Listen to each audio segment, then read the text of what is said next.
नमस्कार, आप देख रहे हैं न्यूज 24। मैं हूं मानक गुप्ता और मेरे साथ आप अपनी स्क्रीन पर देख रहे हैं भारत में इजराइल के राजदूत रूवेन अजार को। I have with me in studio Israel's ambassador to India, Reuven Ajar.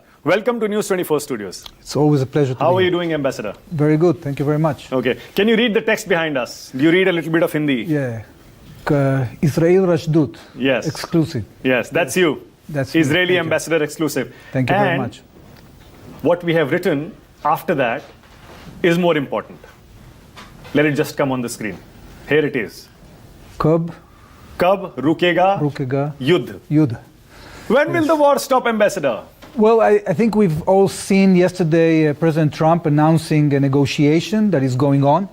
And this negotiation concentrates around 14 or 15 points that include all the points that we care about: the removal of the fissile material out of Iran, the zero enrichment of Iranian soil, the curbing of the ballistic missile threat, and stopping the support of Iran, of the Iranian regime to the proxies.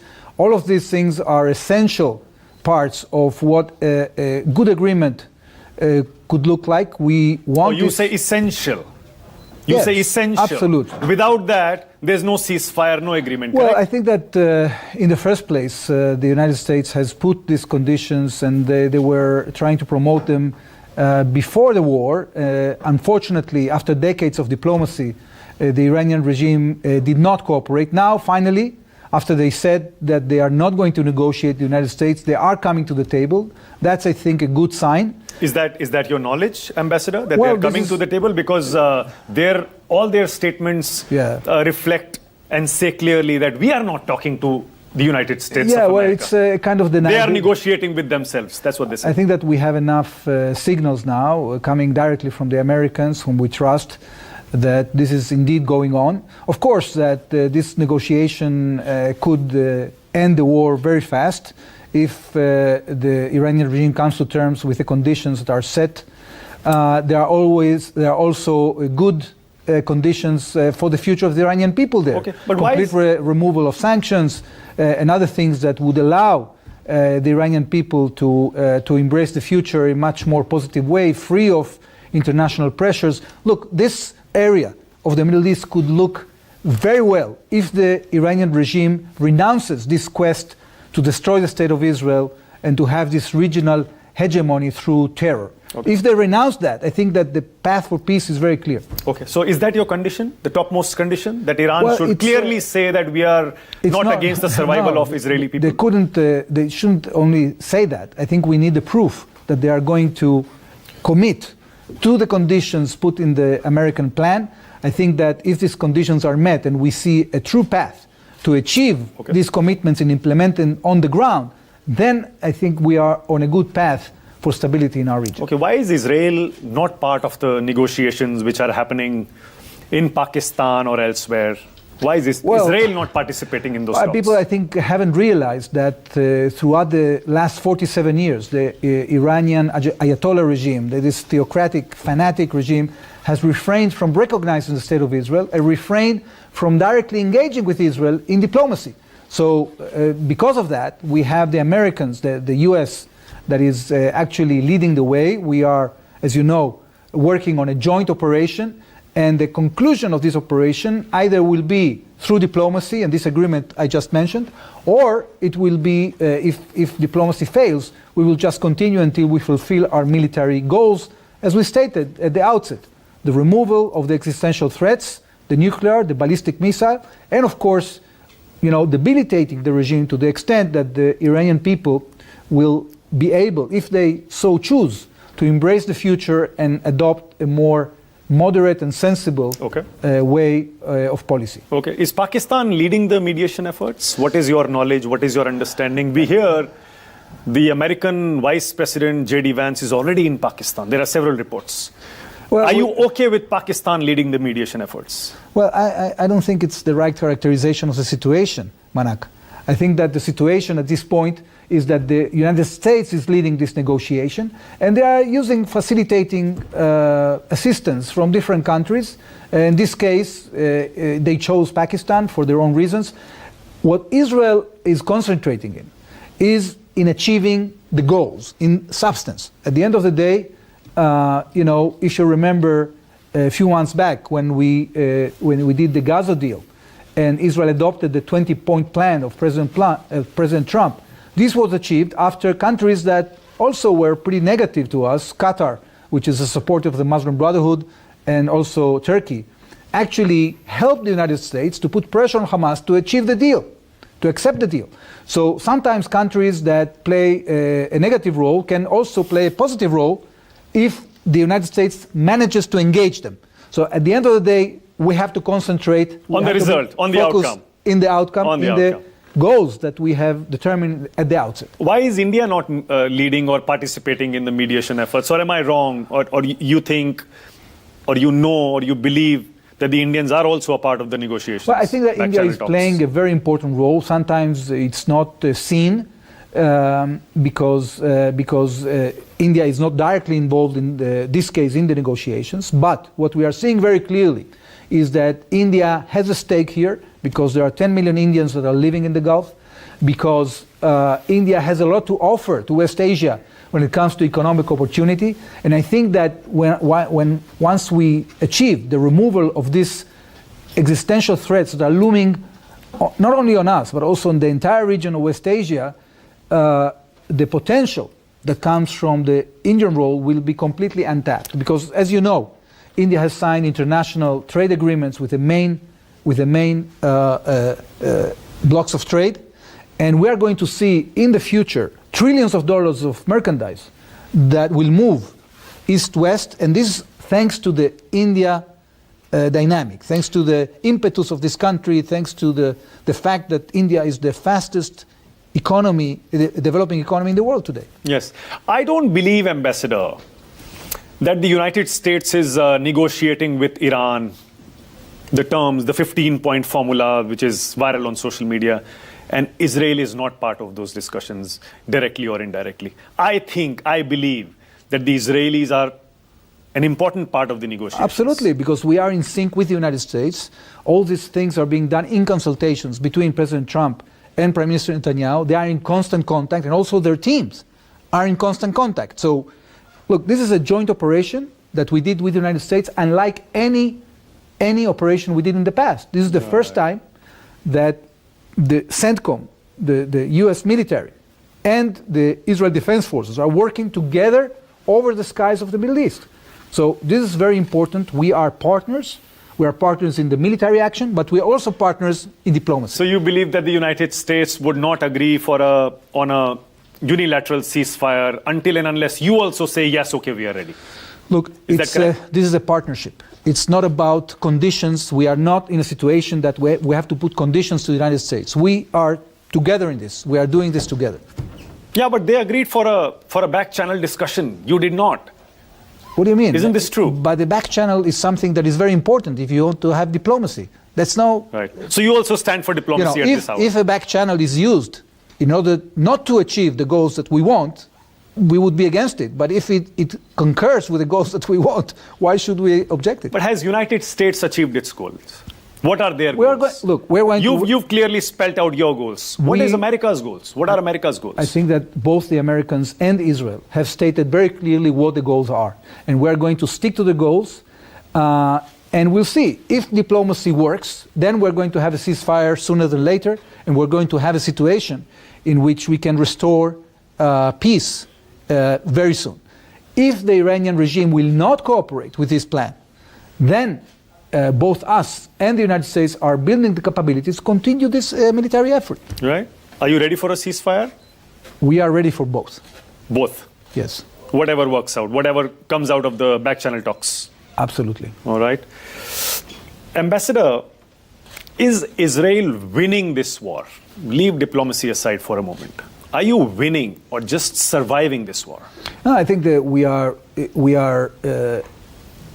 on the winning side because we have managed to hurt in a very, very devastating way the threats that were emanating from this regime when it comes to military capabilities.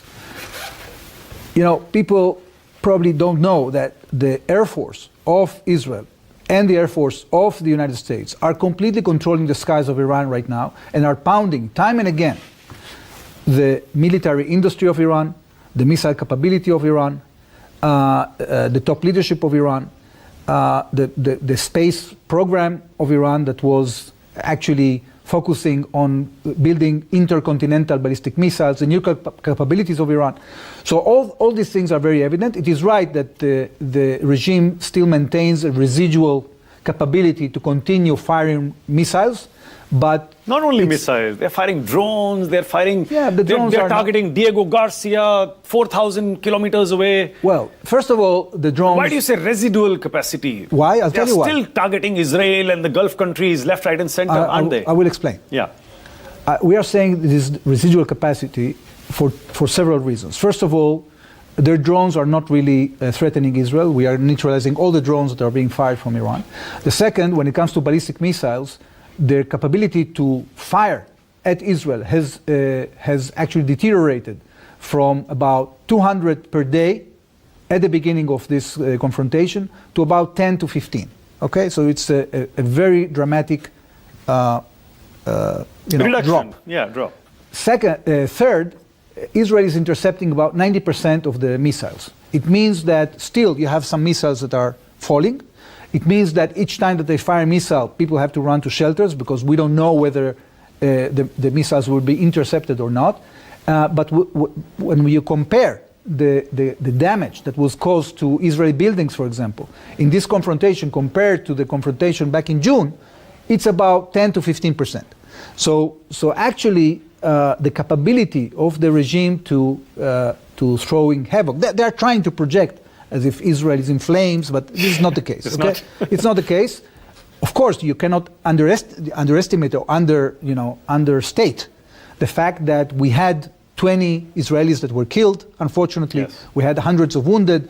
We have damage to about a few thousand flats. They're targeting Dimona.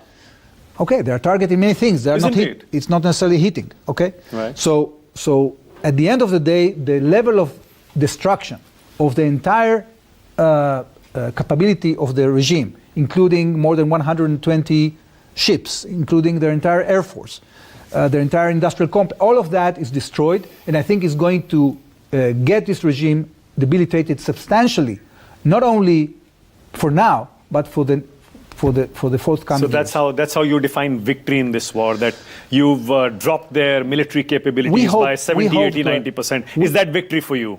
Absolutely, Ambassador? And we hope, and look, we have to understand this. Until the 7th of October, Iran was completely immune from Israeli attack because they had all these proxies around Iran, Hezbollah with 150,000 rockets and 15,000 commandos that were ready to invade Israel, Hamas with tens of thousands of rockets and commandos that were threatening to invade Israel, with the capabilities of the Houthis, with the Iraqi militias, with the Assad regime that was supporting them. And the Assad army was one of the biggest conventional armies in the Middle East. So we peeled off layer by layer the capabilities of Hamas, of Hezbollah, of the Assad regime that was toppled, of the Houthis, and of Iran itself. So this is a huge victory. It took us 2 years and a half to reach this point. But are you not changing the goalposts now, Ambassador? Absolutely because United States and Israel both clearly said in the media and otherwise that their aim was to end Iran's nuclear program, end their missile program, and a regime change. Nothing has happened. None of that has happened. No. How's that a victory? Second. First of all, the first two goals that you mentioned have happened because we took back for years their capability to produce nuclear weapons. It's not only that the enrichment facilities were hit, also the conversion facilities were hit, also many elements of the military side of the program were hit. So they were a few weeks away of the capability of producing a nuclear arsenal, and now we took them back years. Okay? How many years? We don't know, but several years. Number one. Number two, when it comes to their ballistic missile capability, we destroyed the entire ballistic missile industry. Okay, so they were capable of producing several hundred ballistic missiles per month. They cannot do it anymore. Okay, so these goals are being met. Now, regarding the regime change, what we said is not that we are going to change the regime. We said that we're going to debilitate the regime to the extent that the people of Iran, if they choose so, they will be able to revolt against this regime that has been oppressing them for so many years. So now, the question is whether, in addition to our military victory, we can also achieve a diplomatic outcome.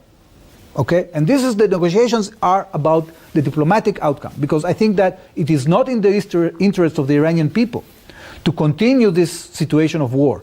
I think that so you don't want a regime change anymore? Iran, I didn't say that. I think that... You still want that? I think that it is the right of the Iranian people to choose their future, and the regime that has been ruling them for the last 47 years have devastated their country. Okay? And it's in the interest of Israel. Who would you like to see in power in Iran? It's not a matter of whom.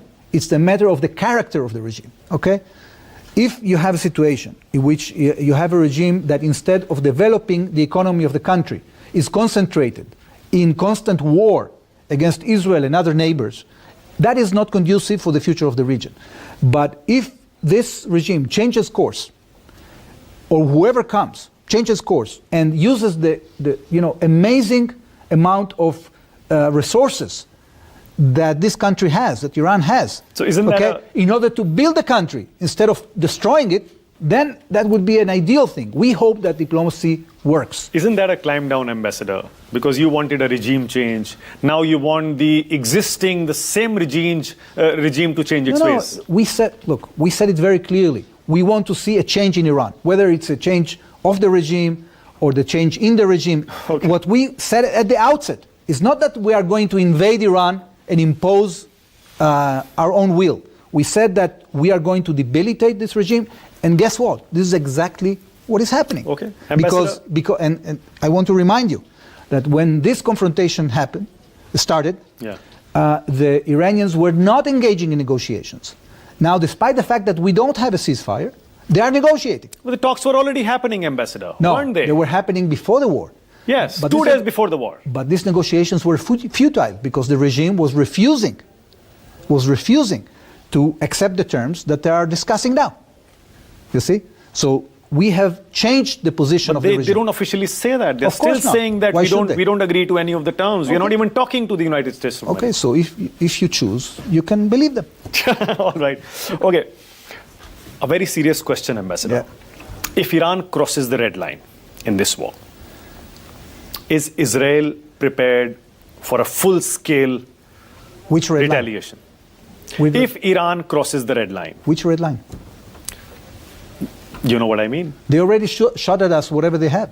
What if they target your nuclear installations and succeed? They already did that. And succeed. What if they succeed? Well, look, I'm not going to get into scenarios that I don't know if they are going to happen or not. But that's a worry all around the world, Ambassador. Look, the Iranians, is the region close to a nuclear conflict?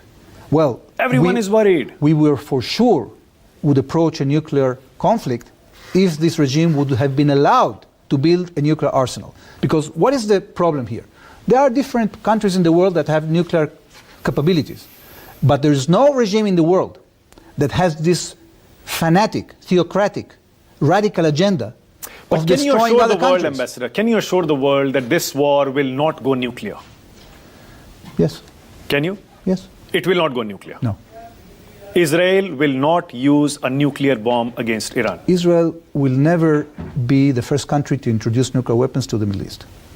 Does Israel have nuclear weapons? Israel will never be the first country to introduce nuclear weapons into the Middle East. My question is different. Does Israel have nuclear weapons? And my answer is that Israel will not be the first country to introduce nuclear weapons into the Middle East. Does Iran have nuclear weapons, Ambassador? No, because we repeated them. How close were they to having a nuclear Very bomb? close. Back in June, before we attacked them in Operation Rising Lion, they were very close because they took a decision to break out to a nuclear arsenal. And they were actually working on a device that they would put on a missile that would allow them actually to launch a nuclear bomb. And that's why we had no choice at that time but to take action. We took it unilaterally without the United States. They only came at the end with this Operation Midnight Hammer that bombed in a very limited way some of the facilities. But now we did this because we found out that the Iranian regime was digging itself very deep into the mountain to make these capabilities, both nuclear and ballistic, immune from attack from Israel or the United States. So we took action again. Okay, so many Iranians say that Israel can have a nuclear weapon. So many other countries can have a nuclear weapon. Why can't we have a nuclear weapon? Many Iranians believe that. The challenge is that when you have a regime that has sworn to destroy another state, we didn't invent that. They were stating that. They had a square in Tehran that actually was counting down the existence of our state. Okay? So when you have a combination in every security situation, you analyze the threat when you look at capabilities and you look at intentions. Unfortunately, the intentions of this regime was to annihilate the state of Israel. And we had no choice. We had to take it seriously. So it was a preemptive strike. Absolutely. That's why you started the war, because they were close to targeting you. They were close to getting immunity from our capability to preempt them from from having a nuclear arsenal and an unlimited production of ballistic missiles. Did you miscalculate Iran's capabilities, Ambassador? No. Everyone thought that this war could be over in a couple of days, 3 days, 4 days. Who? It's lasted more than 3 weeks. And there's no end in sight. Who thought that it can end in 3 days? Did you not believe it? No. We said at the outset this is going to take weeks. Weeks? Yes. So you still stand by that? Yes. How many more weeks? It's already been 3 weeks. Look, we don't know. We have fortunately engaged now in negotiations. I hope this shortens the time of the war. I think that it's a common interest of the entire international community to see, on the one hand, the world free from these terrible threats, but on the other hand, also to have a cessation of hostilities as soon as possible. All right. Still, do you have a rough idea? How many weeks? How many months? It depends on the result of the negotiations. I think that we all saw that the Americans are moving actually additional capabilities to the Gulf. We are determined to continue working on the military side. The Prime Minister of Israel has stated that very clearly. So we have to get prepared also for the negative scenario in which the negotiations will fail. All right. Ambassador, you say you are winning the war. Aren't you losing the narrative war? Not just in the Arab world, but also throughout the world. No, I don't think country so. is standing by you in this war, Ambassador. Oh, that's not true. How many? Okay. First of Tell all, me. you Names. have seen. Give me names. Okay. First of all, you have seen many statements coming not only from the United States but also from European countries that they are actually satisfied from the fact that these threats are being dealt with. We've seen the UN Security Council actually condemning Iran. Not for their condemning attacks, Israel. yes. For their attacks, yes. Did you see the UN Security Council condemning Israel? No. Okay? That tells you something. Also, we are hearing in non-official conversations coming from the Gulf, and I think that it was a New York Times piece that was published yesterday about how the Saudis were pushing the United States for finishing the job when it comes to the military part. Okay? So But no country has joined you. NATO has not joined you. Arab world hasn't joined you. Nobody is joining you in this war. We happen to. President Trump has been asking his friends all over the world, please come, help me open the Strait of Hormuz, help me finish this regime. But nobody has come forward. It's just US and Israel. Why? Well, I think that the US and Israel here are doing the heavy lifting for the rest of the international community. I think that eventually we are seeing now that more countries, including 20 countries that have signed a joint declaration of willing to join an international effort to actually secure navigation in the Straits of Hormuz. That's a very positive sign. But no country would join you in the war, Ambassador, as far as No, we haven't seen that. I think that we have the capability to deal with that. And eventually we are doing a service for ourselves, but I think we are doing a service for the world as well. And as I told you, the fact that these terrible threats are going to be removed is going to give opportunity for everybody, including to India. But you don't feel isolated in the world? No. Tell me which countries have supported you in this war? Look, I'm not going to start counting, but we are getting a lot of positive feedback, both from the Gulf countries, from the United States, from some of the European countries. And we are does it pretty matter? Satisfied. Does the opinion in the Arab world and the whole world, does it matter to Israel? It's a great question, because when you deal with existential matters, the most important thing is to survive, to exist, and to thrive. And this is not a popularity contest. First of all, it's a contest that has to do with creating the conditions that will allow our country to continue existing. And of course, opinions matter. We take into account the opinions of especially of our friends. We are in constant contact. Our Prime Minister and also Benjamin Netanyahu and also our Foreign Minister Gideon Sa'ar have been engaging, both with Prime Minister Narendra Modi and also with EAM Jai Shankar. We are in close consultations, and we will continue keeping them updated. I think that there are repercussions for everybody as a result of this operation, but I'm very optimistic that eventually we will be able to create a more stable region, a region that is more free from threats of radical forces, and a region that will be able to enjoy opportunities in the future. Okay, but are you happy with India's stand in this latest war or crisis or whatever you may call it? India hasn't taken sides in this war. Okay. What do you believe that the Indian government is neutral, or do you think they are firmly in Israel's camp? I think that India has been having relations with us and with the Iranians. I think that they still hold some interest with the Iranian regime when it comes to the movement of energy and other things, with the safety of Indian citizens in Iran. And therefore, they are engaged with the Iranian regime. We are not against that. I think that it can be a good conduit to passing the message of resolve that are coming from Israel, that we are dead serious when it comes to defending ourselves. I think what do you expect from the Indian government as of now? Well, I think that we are expecting to continue the amazing path we are on when it comes to bilateral cooperation.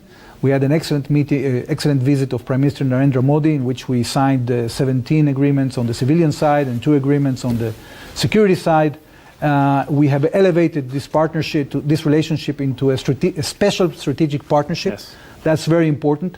And we are going to engage in many more projects that are going to allow both of our nations to defend themselves independently in a much more efficient way. But would you expect India to take a clearer stand when it comes to this conflict in supporting you? Do you expect Indians to clearly say that we are with Israel? Look, is that your expectation? You can always expect more. We are satisfied with India. I think that India is playing a very conducive role in international relations. And we are very proud to have India as a good friend that identifies also with the fight against terrorism. We are both countries that have suffered from terrorism too much, we can produce together the needs that we need, the capabilities that we need in order to cope with them. Do you think India is neutral in this war? Well, I think that you already mentioned that. So that's India's stand, that we are neutral. Yeah, I think that. What is your assessment? Our assessment is that India is keeping India's interests. Yes. Yes, exactly. Has Israel asked India for any specific support during this conflict? Well, we are in contact when it comes to, the situation, the humanitarian situation. We've been in touch when it comes to, the safety of the Indian citizens and workers that are in Israel. We are continuing to coordinate all these things, and we are looking forward to the cessation of hostilities in order to re-engage in all the projects, both bilateral and regional, that we are planning. You must have seen the Indian government not condemning the killing of Ayatollah, the supreme leader of Iran. Are you happy with that? I think, look, if you are mentioning that, I think that the number of Muslim countries that have condemned the killing of Khamenei was only 11 or 14 out of 57. I'm not sure I have the number right at this point, but it's a minority. At the end of the day, everybody understands that this so-called supreme leader was directly responsible for the killing of so many innocent lives, that he finally, was made accountable.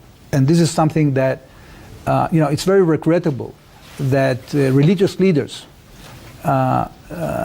abuse their religious position in order to advance agendas that are so ruthless and so lethal and so cruel.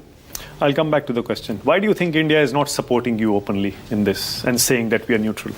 Why is that? Do you understand India's compulsions and situation and problems? Sometimes in international relations, you have to understand that each country have their own interest. Yes. And instead of knocking your head in the wall, trying to ask yourself why this country has this position or the other position, you just have to analyze and understand where interests lie. I think that we have enough of a common interest. We don't need India to come and hold our hand on everything that we do. Okay? And therefore, sometimes expectations are overrated. We don't have the expectation. We know how to defend ourselves. Right. We know how, India knows how to defend themselves. Each time that they do, they don't come asking for us for permission. We are not doing this. We are behaving exactly the same. We respect each other. Yes. We support each other in many ways. And therefore, we respect the Indian interest. Okay. But do you see Indian people, along with many other countries, struggling for oil and gas? And who do you think is responsible for this? Many Indians and many people all over the world That's a great question. That it's the Israelis and the Americans who started the war. Well, did the Israelis block the Straits of Hormuz? But you started the war. People are stating that Iran is their friend. Why Iran should block the Strait of Hormuz for Indian merchandise? There's no reason for that. So their incapability of deal with us, they opted to terrorize the entire world, to hit their friends, to terrorize their friends. I think that makes you think to what extent you want to continue being their friend. Because if each time that they are under pressure, they're going to castigate you, why is that? People have to ask themselves why they have to be subject to punishment of Iran that has nothing to do with them. Are you in a position to open the Strait of Hormuz along with the United States, and if other countries are... Israel is not having activity around the Straits of Hormuz. I think that the United States has enough capability, if they choose so, to do so. But they haven't done that so far. Well, we've seen that there are amassing capabilities, and I think that it was the right thing to do, and a prudent thing to do, to try to re-engage in diplomacy before they go another step forward. Yeah, right? You think that's the strategy? I think it's pretty prudent. Yeah. Don't you agree? No, the Strait of Hormuz should be opened anyhow, right? At any cost. Well, but does that mean that putting boots on the ground in Iran is an option? Well, you have to ask the Americans. But you're an ally. You're fighting the war along with them. Yes, I think that we've been very clear from the outset that we are not going to invade Iran. I think that there is a possibility that if the Iranian regime does not cooperate and continues to prolong this war, then there is an option for special units operation to create more leverage against the regime. Probably the United States is trying to use diplomacy before they opt for that option. So we'll have to wait and see. Okay. Ambassador, what's Israel's stand on Kashmir and the terrorism being exported by Pakistan? Well, we are against terrorism, you know that, and we have stated that very clearly. And you've seen, following Operation Sindoor, how firm Israel has stood by India, including me personally. Yeah? And you're still okay with Pakistan leading the mediation efforts? You have no issues with that? Well, as I said, a country exporting terrorism is playing peacemaker. Yeah, I don't think that Pakistan is leading the negotiations. Who is then? The United States. But US is a party in the war. How can they lead the mediation efforts? There has to be a mediator. No, they are leading the negotiation efforts. Right, but who's the mediator? Well, the Americans will choose. We hear Egypt, we hear Qatar, Turkey, Pakistan. What is your knowledge? Well, we've seen during the negotiations to release our hostages and finish the war in Gaza that the United States used mediators that we didn't necessarily like the Qataris or the Turks that have been playing a negative role by supporting Hamas and the Muslim Brotherhood. But eventually, they brought, thanks to their pressure and the pressure the United States put on them, Hamas has agreed to release all the hostages. So sometimes you have in diplomacy to be wise and not to refrain from doing things that would undermine your interest. At this point, the Americans are leading the negotiations in the way they see fit. We trust them. They are coordinated with us. And we are sure that thanks to our military effort that we've been putting jointly and the diplomatic efforts that the United States is putting, that we'll get to a good outcome. Was this war preventable, Ambassador? Of course. Yeah? Of course. If the Iranians would have come to the table and renounced this terrible ideology of trying to destroy the state of Israel, all right, annihilate the state of Israel, of taking over 4 Arab capitals, of instigating terrorism and instability, then the war would have been preventable. Okay, 2 more questions, Ambassador. Last 2. Do you regret the civilian casualties in this war, especially the schoolgirls who were killed in Iran, in bombing which was carried out either by the United States or Israel. It is very tragic to see civilian casualties. Was it the American missile or well, I don't know. Israeli? I don't know. I think that we haven't seen enough evidence coming out to determine what happened there exactly. What I can tell you is that we have a policy of avoiding civilian targets. I think that you can clearly see that out of thousands and thousands of raids that we had over Iran, the rule has been that we target the military targets, and the exception is incidents like you saw, like you mentioned, that are truly regrettable and tragic. And we have the duty to try to minimize them. But unfortunately, this is the result of war. And as much as we try to avoid it, we all in all have the duty to try to avoid war. War is not something that we chose. Unfortunately, this was imposed on us by the Iranian regime. Every bullet and every missile and every terrorist attack that we have faced in the last few decades has been coming from the Iranian regime, either by financing, by training, by direct involvement, by indirect involvement. So this is what led us to this point. And now finally, we have this regime held accountable for the crimes they have committed for so many years. And we hope that this will signal the beginning of a change in our region.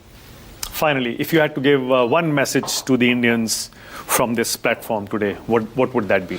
Well, I think that all in all, when this war is over, you will see a situation in which the threats over the West Asia will be removed, and the Indian people will be able to enjoy the many opportunities that emanate from cooperation between India and the countries of West Asia. I hope this day comes soon, and I'm sure that together we will be able to untap all of them. All right, Ambassador, thank you so much for coming to the studio. Thank you so much. Thank you. I enjoyed it. I really enjoyed the conversation. Thank you.